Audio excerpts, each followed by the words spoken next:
Pickman's Model by H.P. Lovecraft. You needn't think I'm crazy, Elliot. Plenty of others have queerer prejudices than this. Why don't you laugh at Oliver's grandfather, who won't ride in a motor? If I don't like that damned subway, it's my own business, and we got here more quickly anyhow in the taxi. We'd have had to walk up the hill from Park Street if we'd taken the car. I know I'm more nervous than I was when you saw me last year, but you don't need to hold a clinic over it. There's plenty of reason, God knows, and I fancy I'm lucky to be sane at all. Why the third degree? You didn't used to be so inquisitive. Well, if you must hear it, I don't know why you shouldn't.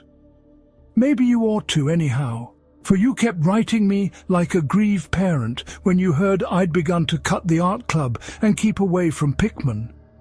Now that he's disappeared, I go round to the club once in a while, but my nerves aren't what they were. No, I don't know what's become of Pickman, and I don't like to guess. You might have surmised I had some inside information when I dropped him, and that's why I don't want to think where he's gone. Let the police find what they can.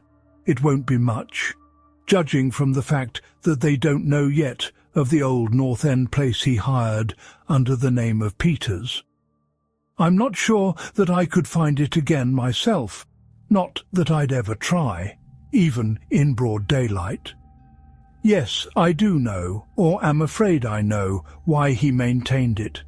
I'm coming to that, and I think you'll understand before I'm through why I don't tell the police. They would ask me to guide them, but I couldn't go back there even if I knew the way.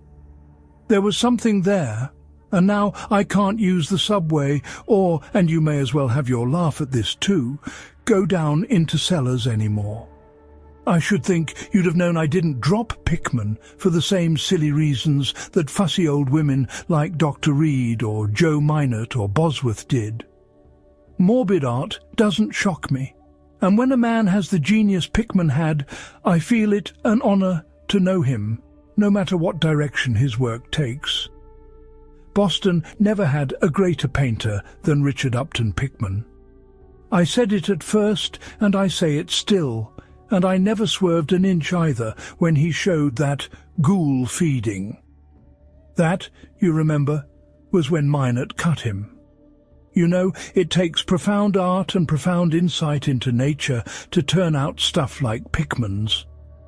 Any magazine cover hack can splash paint around wildly and call it a nightmare or a witch's Sabbath or a portrait of the devil. But only a great painter can make such a thing really scare or ring true. That's because only a real artist knows the actual anatomy of the terrible or the physiology of fear, the exact sort of lines and proportions that connect up with latent instincts or hereditary memories of fright, and the proper color contrasts and lighting effects to stir the dormant sense of strangeness. I don't have to tell you why a Fuseli really brings a shiver while a cheap ghost story frontispiece merely makes us laugh. There's something those fellows catch beyond life that they're able to make us catch for a second. Doré had it, Saime has it, Angarola of Chicago has it, and Pickman had it as no man ever had it before, or, I hope to heaven, ever will again. Don't ask me what it is they see. You know, in ordinary art, there's all the difference in the world between the vital, breathing things drawn from nature, or models, and the artificial truck that commercial small fry reel off in a bare studio by rule. Well, I should say that the really weird artist has a kind of vision which makes models or summons up what amounts to actual scenes from the spectral world he lives in. Anyhow, he manages to turn out results that differ from the pretender's mince pie dreams in just about the same way that the life painter's results differ from the concoctions of a correspondence school cartoonist. If I had ever seen what Pickman saw, but no. Here, let's have a drink before we get any deeper. Gad, I wouldn't be alive if I'd ever seen what that man, if he was a man, saw. You recall that Pickman's forte was faces. I don't believe anybody since Goya could put so much of sheer hell into a set of features or a twist of expression. And before Goya, you have to go back to the medieval chaps who did the gargoyles and chimeras on Notre Dame and Mont Saint-Michel. They believed all sorts of things, and maybe they saw all sorts of things too, for the Middle Ages had some curious phases. I remember your asking Pickman yourself once, the year before you went away, wherever in thunder he got such ideas and visions. Wasn't that a nasty laugh he gave you? It was partly because of that laugh that Reed dropped him. Reed, you know, had just taken up comparative pathology and was full of pompous, inside stuff about the biological or evolutionary significance of this or that mental or physical symptom. He said Pickman repelled him more and more every day, and almost frightened him toward the last, that the fellow's features and expression were slowly developing in a way he didn't like, in a way that wasn't human. He had a lot of talk about diet and said Pickman must be abnormal and eccentric to the last degree. I suppose you told Reed, if you and he had any correspondence over it, that he'd let Pickman's paintings get on his nerves or harrow up his imagination. I know I told him that myself then, but keep in mind that I didn't drop Pickman for anything like this. On the contrary, my admiration for him kept growing, for that ghoul feeding was a tremendous achievement. As you know, the club wouldn't exhibit it, and the Museum of Fine Arts wouldn't accept it as a gift. And I can add that nobody would buy it, so Pickman had it right in his house till he went. Now his father has it in Salem. You know Pickman comes of old Salem stock, and had a witch ancestor hanged in 1692. I got into the habit of calling on Pickman quite often, especially after I began making notes for a monograph on weird art.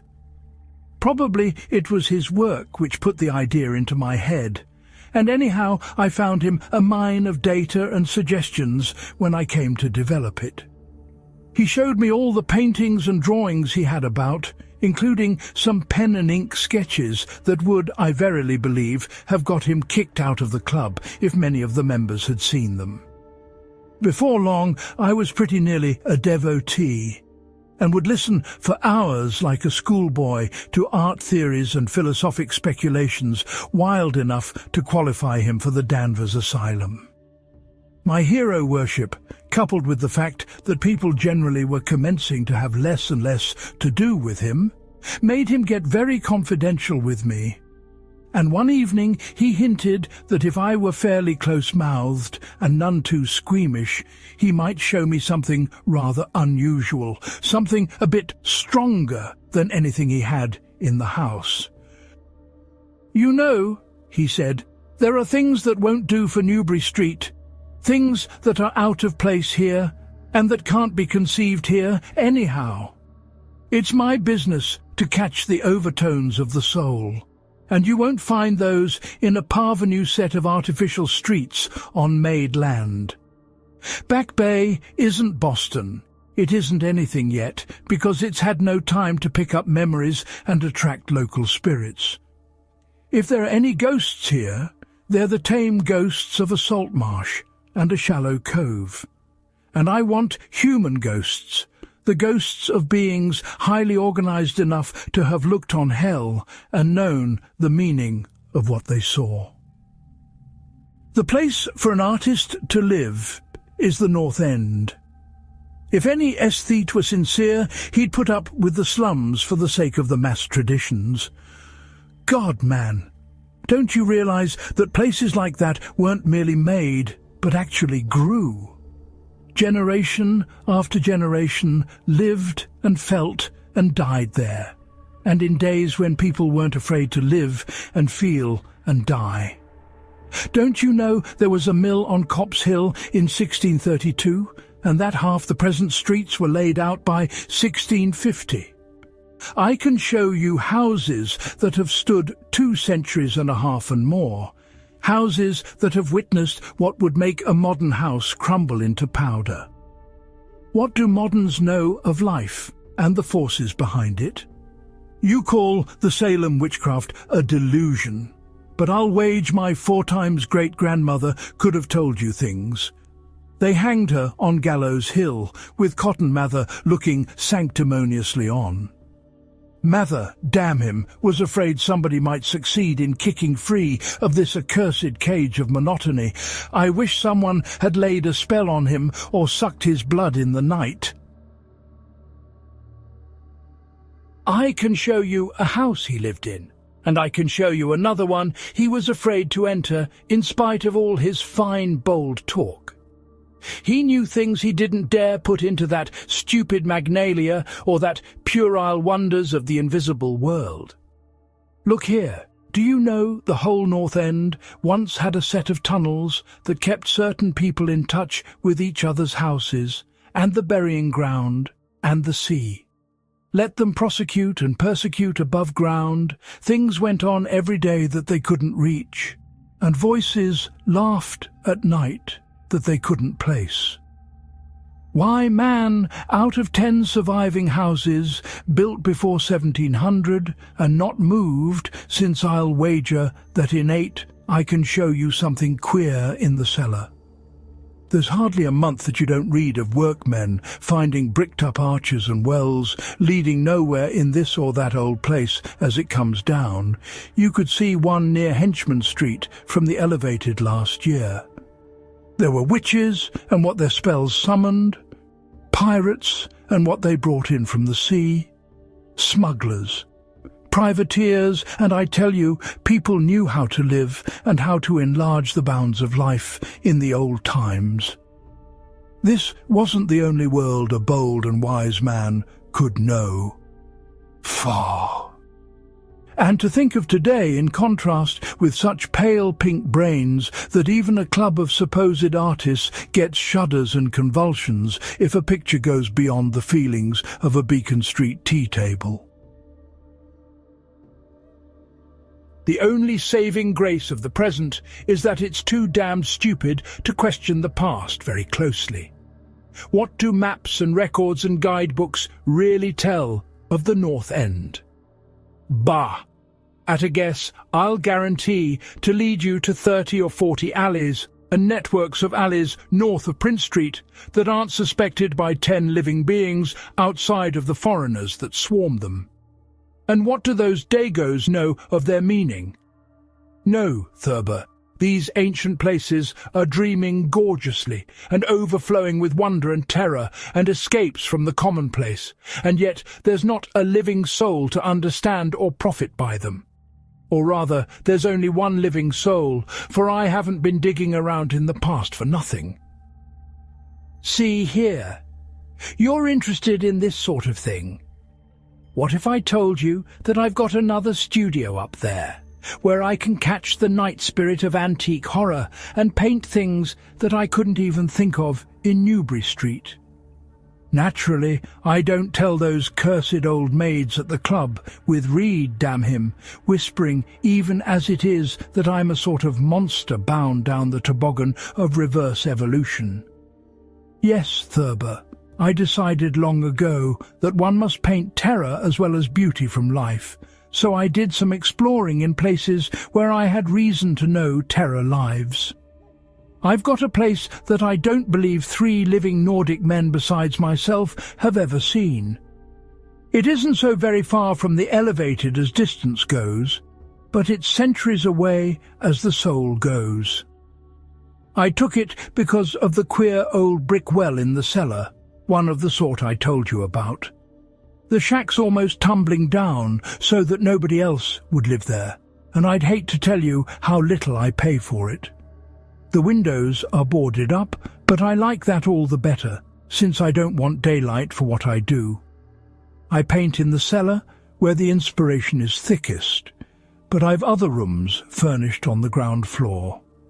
A Sicilian owns it, and I've hired it under the name of Peter's. Now, if you're game, I'll take you there tonight. I think you'd enjoy the pictures, for as I said, I've let myself go a bit there. It's no vast tour. I sometimes do it on foot, for I don't want to attract attention with a taxi in such a place. We can take the shuttle at the South Station for Battery Street, and after that, the walk isn't much. Well, Elliot, there wasn't much for me to do after that harangue, but to keep myself from running instead of walking for the first vacant cab we could sight. We changed to the elevated at the South Station, and at about 12 o'clock had climbed down the steps at Battery Street and struck along the old waterfront past Constitution Wharf. I didn't keep track of the cross streets and can't tell you yet which it was we turned up, but I know it wasn't Greenough Lane.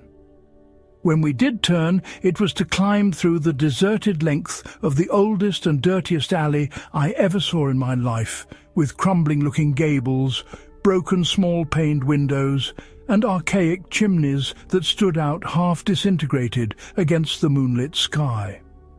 I don't believe there were 3 houses in sight that hadn't been standing in Cotton Mather's time. Certainly I glimpsed at least 2 with an overhang, and once I thought I saw a peaked roof line of the almost forgotten pre-gambrel type, though antiquarians tell us there are none left in Boston. From that alley, which had a dim light, we turned to the left into an equally silent and still narrower alley with no light at all, and in a minute made what I think was an obtuse angled bend toward the right in the dark. Not long after this, Pickman produced a flashlight and revealed an antediluvian 10-panelled door that looked damnably worm-eaten. Unlocking it, he ushered me into a barren hallway with what was once splendid dark oak panelling. Simple, of course, but thrillingly suggestive of the times of Andros and Phipps and the witchcraft. Then he took me through a door on the left, lighted an oil lamp, and told me to make myself at home. Now, Elliot, I'm what the man in the street would call fairly hard-boiled. But I'll confess that what I saw on the walls of that room gave me a bad turn. They were his pictures, you know, the ones he couldn't paint or even show in Newbury Street, and he was right when he said he had let himself go.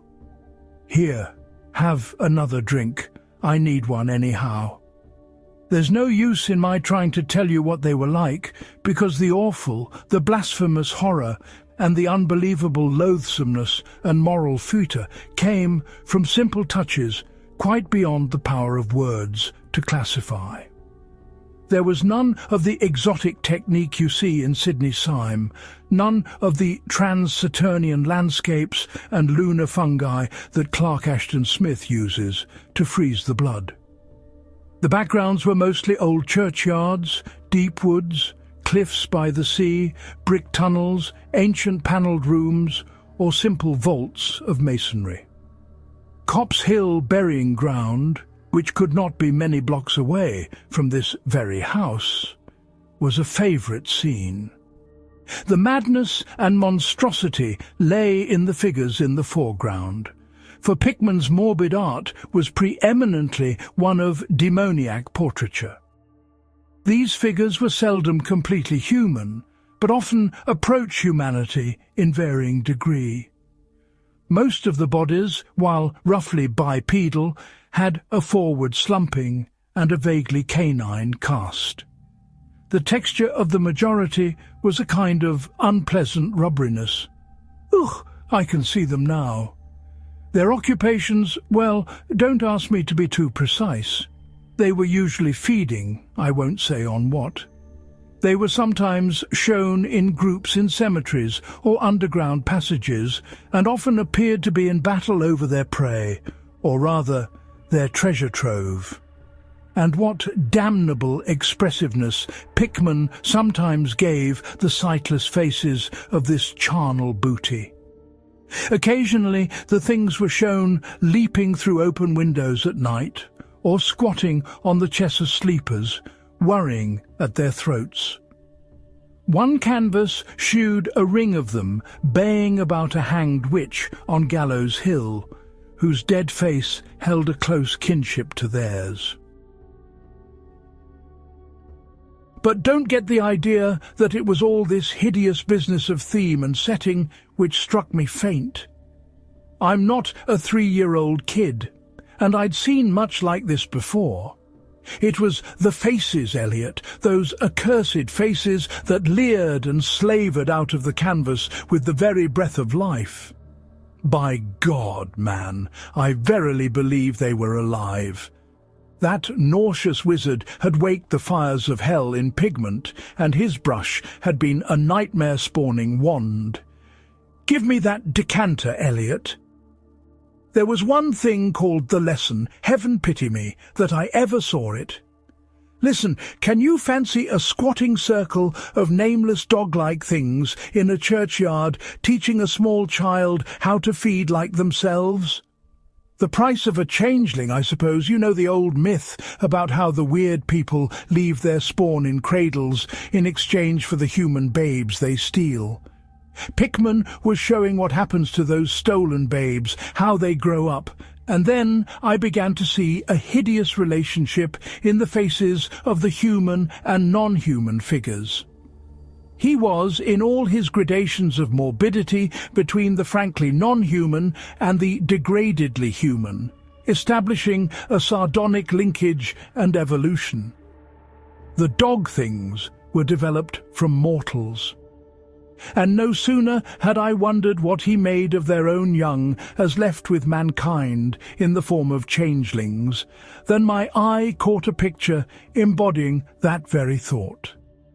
It was that of an ancient Puritan interior, a heavily beamed room with lattice windows, a settle, and clumsy 17th-century furniture, with the family sitting about while the father read from the scriptures.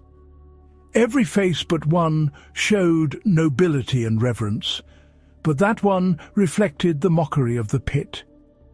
It was that of a young man in years, and no doubt belonged to a supposed son of that pious father, but in essence it was the kin of the unclean things. It was their changeling, and in a spirit of supreme irony, Pickman had given the features a very perceptible resemblance to his own. By this time, Pickman had lighted a lamp in an adjoining room and was politely holding open the door for me, asking me if I would care to see his modern studies. I hadn't been able to give him much of my opinions. I was too speechless with fright and loathing, but I think he fully understood and felt highly complimented. And now I want to assure you again, Eliot, that I'm no mollycoddle to scream at anything which shows a bit of departure from the usual. I'm middle-aged and decently sophisticated, and I guess you saw enough of me in France to know I'm not easily knocked out. Remember, too, that I'd just about recovered my wind and gotten used to those frightful pictures which turned colonial New England into a kind of annex of hell.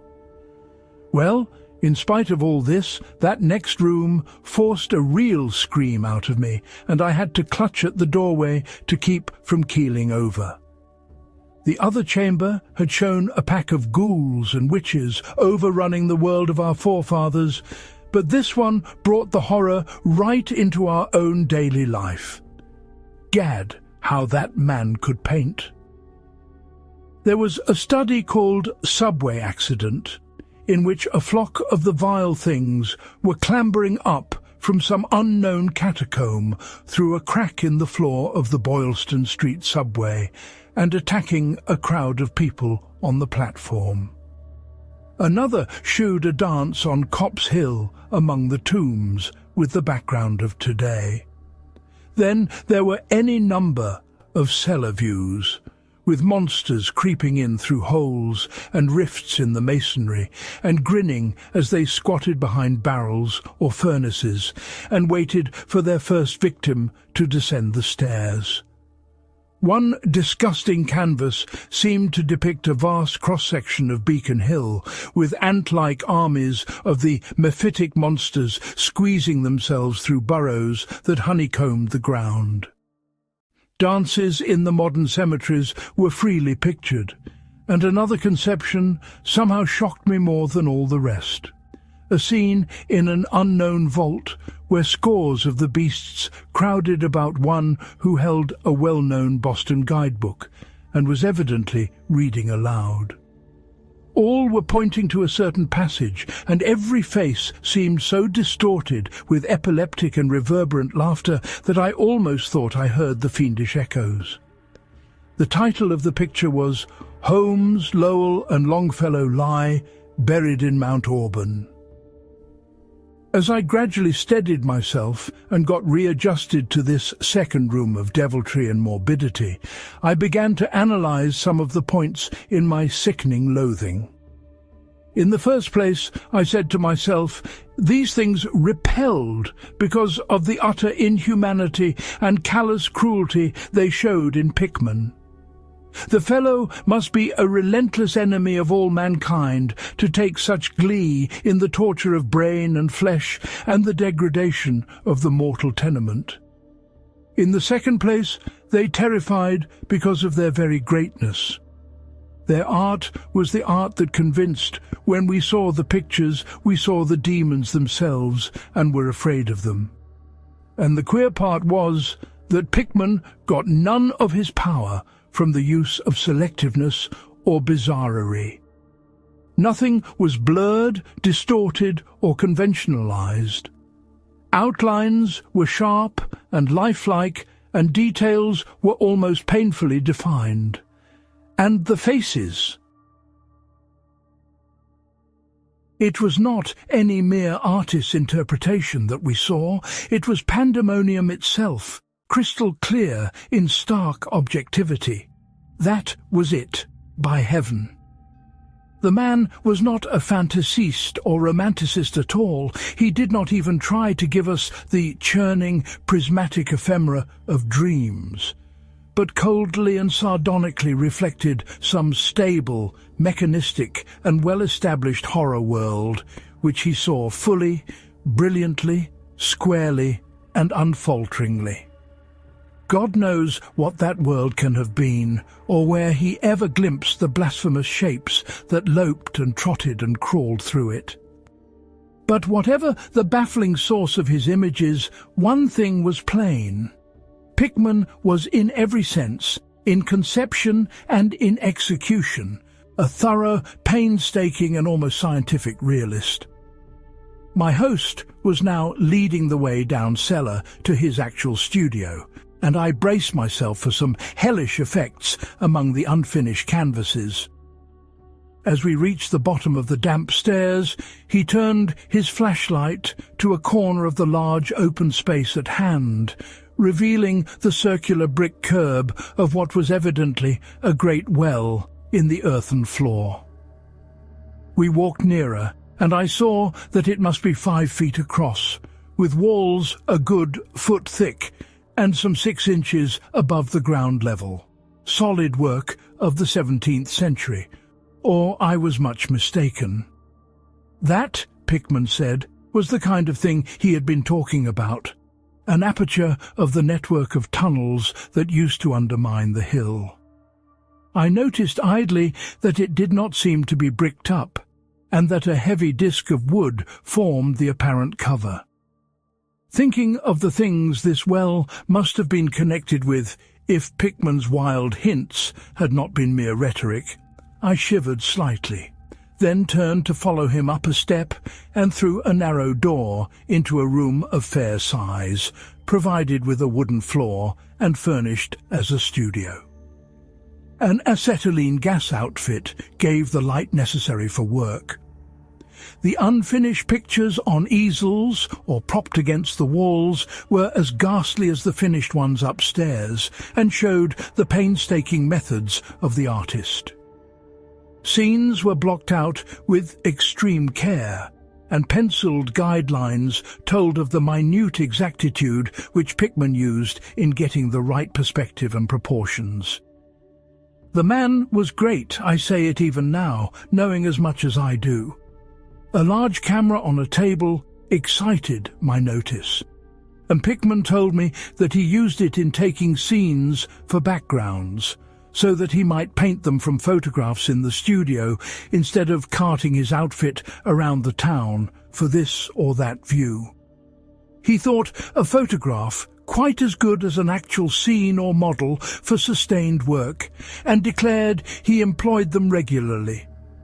There was something very disturbing about the nauseous sketches and half-finished monstrosities that leered around from every side of the room, and when Pickman suddenly unveiled a huge canvas on the side away from the light, I could not for my life keep back a loud scream the second I had emitted that night. It echoed and echoed through the dim vaultings of that ancient and nitrous cellar, and I had to choke back a flood of reaction that threatened to burst out as hysterical laughter. Merciful Creator! Eliot, but I don't know how much was real and how much was feverish fancy. It doesn't seem to me that Earth can hold a dream like that. It was a colossal and nameless blasphemy with glaring red eyes, and it held in bony claws a thing that had been a man, gnawing at the head as a child nibbles at a stick of candy. Its position was a kind of crouch, and as one looked, one felt that at any moment it might drop its present prey and seek a juicier morsel.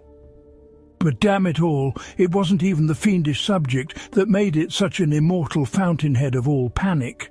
Not that, nor the dog face with its pointed ears, bloodshot eyes, flat nose, and drooling lips. It wasn't the scaly claws, nor the mould-caked body, nor the half-hooved feet. None of these, though any one of them might well have driven an excitable man to madness. It was the technique, Eliot, the cursed, the impious, the unnatural technique. As I am a living being, I never elsewhere saw the actual breath of life so fused into a canvas. The monster was there, it glared and gnawed and gnawed and glared, and I knew that only a suspension of nature's laws could ever let a man paint a thing like that without a model, without some glimpse of the nether world which no mortal unsold to the fiend has ever had. Pinned with a thumbtack to a vacant part of the canvas was a piece of paper now badly curled up. Probably, I thought, a photograph from which Pickman meant to paint a background as hideous as the nightmare it was to enhance. I reached out to uncurl and look at it, when suddenly I saw Pickman start as if shot. He had been listening with peculiar intensity ever since my shocked scream had waked unaccustomed echoes in the dark cellar, and now he seemed struck with a fright which, though not comparable to my own, had in it more of the physical than of the spiritual. He drew a revolver and motioned me to silence, then stepped out into the main cellar and closed the door behind him. I think I was paralyzed for an instant. Imitating Pickman's listening, I fancied I heard a faint scurrying sound somewhere, and a series of squeals or bleats in a direction I couldn't determine. I thought of huge rats and shuddered. Then there came a subdued sort of clatter, which somehow set me all in gooseflesh. A furtive, groping kind of clatter, though I can't attempt to convey what I mean in words. It was like heavy wood falling on stone or brick, wood on brick. What did that make me think of? It came again, and louder. There was a vibration, as if the wood had fallen farther than it had fallen before. After that followed a sharp grating noise, a shouted gibberish from Pickman, and the deafening discharge of all 6 chambers of a revolver, fired spectacularly, as a lion tamer might fire in the air for effect. A muffled squeal or squawk, and a thud. Then more wood and brick grating, a pause, and the opening of the door, at which, I'll confess, I started violently. Pickman reappeared with his smoking weapon, cursing the bloated rats that infested the ancient well. "The deuce knows what they eat, Thurber," he grinned, "for those archaic tunnels touch graveyard and witch den and sea coast. But whatever it is, they must have run short, for they were devilish anxious to get out. Your yelling stirred them up, I fancy. Better be cautious in these old places. Our rodent friends are the one drawback, though I sometimes think they're a positive asset by way of atmosphere and colour." Well, Elliot, that was the end of the night's adventure. Pickman had promised to show me the place, and heaven knows he had done it. He led me out of that tangle of alleys in another direction, it seems, for when we sighted a lamp-post we were in a half-familiar street with monotonous rows of mingled tenement blocks and old houses. Charter Street it turned out to be, but I was too flustered to notice just where we hit it. We were too late for the elevated and walked back downtown through Hanover Street. I remember that walk. We switched from Tremont up Beacon, and Pickman left me at the corner of Joy, where I turned off. I never spoke to him again. Why did I drop him? Don't be impatient. Wait till I ring for coffee. We've had enough of the other stuff. But I, for one, need something. No, it wasn't the paintings I saw in that place, though I'll swear they were enough to get him ostracized in 9/10 of the homes and clubs of Boston, and I guess you won't wonder now why I have to steer clear of subways and cellars. It was something I found in my coat the next morning. You know, the curled-up paper tacked to that frightful canvas in the cellar.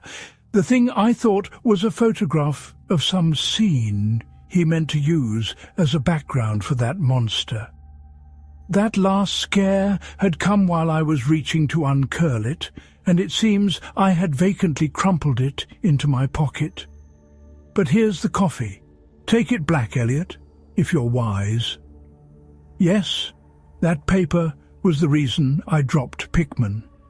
Richard Upton Pickman, the greatest artist I have ever known, and the foulest being that ever leaped the bounds of life into the pits of myth and madness. Elliot, old Reed was right. He wasn't strictly human. Either he was born in strange shadow, or he'd found a way to unlock the forbidden gate. It's all the same now, for he's gone, back into the fabulous darkness he loved to haunt. Here, let's have the chandelier going. Don't ask me to explain or even conjecture about what I burned. Don't ask me either what lay behind that mole-like scrambling Pickman was so keen to pass off as rats. There are secrets, you know, which might have come down from old Salem times, and Cotton Mather tells even stranger things. You know how damned lifelike Pickman's paintings were, how we all wondered where he got those faces. Well, that paper wasn't a photograph of any background after all. What it showed was simply the monstrous being he was painting on that awful canvas. It was the model he was using, and its background was merely the wall of the cellar studio in minute detail. But by God, Elliot, it was a photograph from life.